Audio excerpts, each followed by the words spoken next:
Grew up in a home where my dad was an alcoholic. Dealing with his alcoholism, he was very abusive, verbally and mentally and, just physically. At school, I was also bullied all the time. And so I really didn't have a safe space no matter where I was at.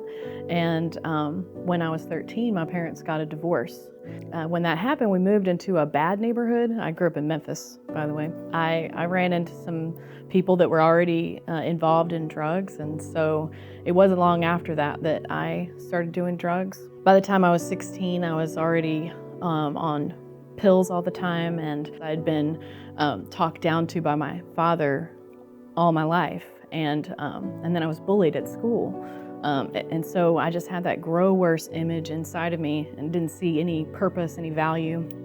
The longer I was in the drugs, the worse it got. Eventually, God put me in a place. I'd, called out to him so many times to help me. At some point you go past that fun and you get into the miserable. And that's where I found myself calling out to God and asking for his help, whatever it would take. I ended up stopping doing drugs when I was around 28, and I started working for a company called Men's Warehouse. I worked for that company for 10 years and actually moved from Memphis in 2012 to Nashville to grow with the job and to leave Memphis and get away from everything that was there. I was alone for the first time. I didn't have any friends or any family with me, and so I was at home drinking every night by myself. And at the time, I didn't see anything wrong with it. March of 2015, I decided to do a fast for the Lord.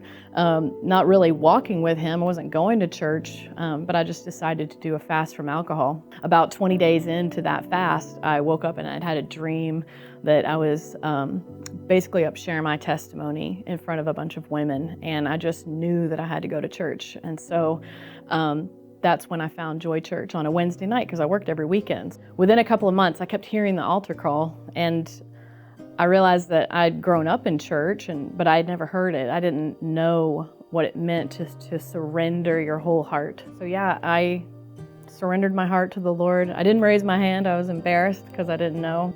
My whole life changed when I did that. And that year I started serving.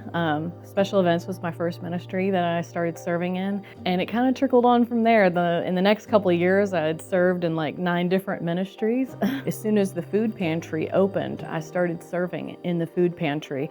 You kind of fast forward, my husband and I, we were trying to have a baby at the same time. Like I said, I always wanted to be a mom and to be with children and to have that family that I didn't feel like I had when I was growing up. We went through all different kinds of stuff with doctors, different treatments, and there was a lot of broken moments. And it's funny, after all the things I dealt with growing up, all the abuse that I went through, all of the drugs, the extreme low moments of my life, not being able to have a baby was what was going to drop me to my knees and just break me. And it did. There was a moment when I was on vacation and I was out running and I was listening to praise and worship music, and that song Available came on. I just stopped in the middle of the road and I broke down in tears, and I was yelling out to the Lord, like, what is it that you have for me? If it's not to be a mom after everything I've gone through, what is it? Fast forward a couple of years, we continued to do treatment cycles and stuff, and it just didn't work. The food pantry has my heart, and I was so excited when I was asked to be the leader of it. I knew immediately that my answer was yes. Being the leader of the food pantry is the best gift I've been given by God, and that's what he was bringing me to this whole time. Being able to lead people to the Lord and to share his love and the things that I never had growing up. Now I get to give it away all the time. I've been able to just love and hug on so many young women at the pantry that have come from the community, and the people that I serve with, my team that serves alongside of me. I've been able to love on them and pour on them, and I've felt so many times that I was giving a hug, like a mama hug, to people, and so God has filled me up with more children than I could have dreamed for. So when you go all in for him, when you make yourself available to him, that's when he can do his work in you. You never know what God has for you right around the corner, and you never know how God can fulfill you. And in that moment, I asked him to give me what would fulfill me. And I always thought it was a baby. But what I've realized is that it was just him. Being able to lead people to the Lord is what has fulfilled me more than anything ever has in my entire life.